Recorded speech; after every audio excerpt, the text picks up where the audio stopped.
Okay, what's up? So I'm going to show you how to make these reflective floor or like wet concrete textures. I'll just put some images up as usual of what we're going to be doing. So here are some examples of what this looks like. I love using these textures because you can kind of just put anything like on top of it and just have any lights and it pretty much always looks cool. So it's a lot of fun doing these textures. I use them in all of the sci-fi scenes that I do. So one of the two methods that I'll show you is always what I use. So let's get into this. So the first method I'll show you is it takes like 2 seconds, but there's some limitations, but it does work in some cases. So I definitely use this all the time. So let me show you this. The first method is take a plane. So we have a plane here, no texture. And I just have a light here just to show the reflections. So what I'll do is just create a new texture. Go onto textures.com, go to this section, the regular photo section. Just take any one of these. I think I'm going to use this one here. So I already have that in a folder. So I'll just take that one I just found there. It's free. You can use it in anything. And just run that into the roughness. And so now let me just reset the UV map. I'm just going to make it darker so you can see the reflections more clearly. And right away, with one image and nothing else, we're already sort of getting the look we want. Not quite, it kind of looks bad, but now I'll just take a color ramp and drop that in here.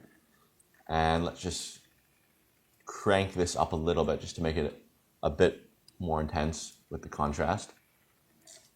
And then I think I need to scale this up because you can see in the foreground, this texture is not very high resolution, so we have to scale it up in order to get rid of all this blurry garbage over here.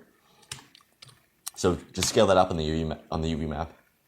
And now we have more resolution, but the problem is we can tell that this texture is repeating, especially if I start scaling this up a lot. You can see very clearly that this texture is repeating over and over again. So you kind of just have to find a balance between having enough resolution but not scaling it up so high that you get really blurry parts of this map. Some ways to deal with that are just keep the camera low to the ground, and if you do that, sometimes you can't really tell that it's repeating too much. The other thing you can do is just kind of put objects in front of the camera and cover up certain areas of the floor, and that way, if you just use enough objects to break up the pattern, you won't really be able to tell that it's repeating over and over again. So it depends on the angle you choose, but this can definitely work in a lot of cases, and it depends on how high resolution you find an image on here. This is definitely a solid method. Sometimes, not for all cases, but sometimes.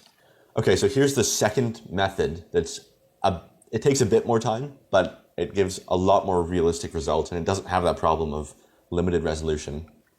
Let me show you this. So this is just a regular asphalt texture from Ambient CG. So I think it's this one right here, just some random free texture. Usually I'll use Quixel Megascans and use a paid texture, but it works just as well with these. So I just downloaded the 4K JPEG version for this, and I just put it onto this plane. It's just the base color, roughness map, and normal map. I haven't done anything else. It's just the regular default texture. What I'll do is I'll just take the roughness map out. I'm actually not going to use this, and I'll take the roughness all the way down to 0. So now our roughness is at 0, but it still looks kind of rough because we're getting bumps from the normal map. So what I want to do is have some areas completely clear like this, which looks like water, like a puddle, and have some areas that are with the normal map turned onto like all the way on. So the easiest way to do that is just take a different texture. So I just found this other random metal texture, downloaded that, and I took the roughness map from that texture. Any kind of map that has variation in the like darks and lights. So anything that has just patches of dark areas and patches of brighter areas will work. So a noise texture will work. If you just add noise texture, drop that in, use a color ramp. Anything that has somewhat of a similar look to this will work. So anyways, all you do, you take that, run it into the normal map strength input, and then just take a color ramp and just dial in exactly what you want. So just put that in. Let's just crank that up. And so you can sort of see what's happening here. Now we're getting some areas that are completely flat, reflective, and some areas that are with the normal map turned onto all the way up. Now what I'll do is I'll just scale this up on the UV map. But what we can do is actually just take that random roughness map that I got. Let me delete the old one. This is the new one. Just take that random roughness map that's actually driving the normal strength, and Control T, which as long as you have the Node Wrangler add-on enabled, which you probably do, Control T brings up this, and let's just take the scale down to like 0.5 or even like 0.35, depends how much you scale up the UV map.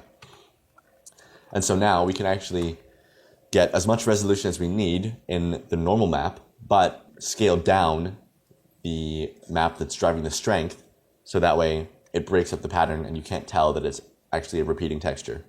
And this pattern will change depending on what kind of map you use. So let me try this with a noise texture and let's just see what that looks like. So if I take this out and let's just take a noise texture and run it in there. Let's just search for noise, run this into this. I want the roughness up and the detail up too, and I want the scale down, I think. Yeah, something like that. And then just crank this way up. Yeah, there we go. Pretty much same thing. So it works with that totally fine. Let's add some volumetrics in here. So just principled volume in the world settings. Here are the settings that I'm using. Okay, I think that's everything I wanted to show you. Yeah, thank you for watching. Subscribe, follow me on Instagram, and I'll see you around. Peace.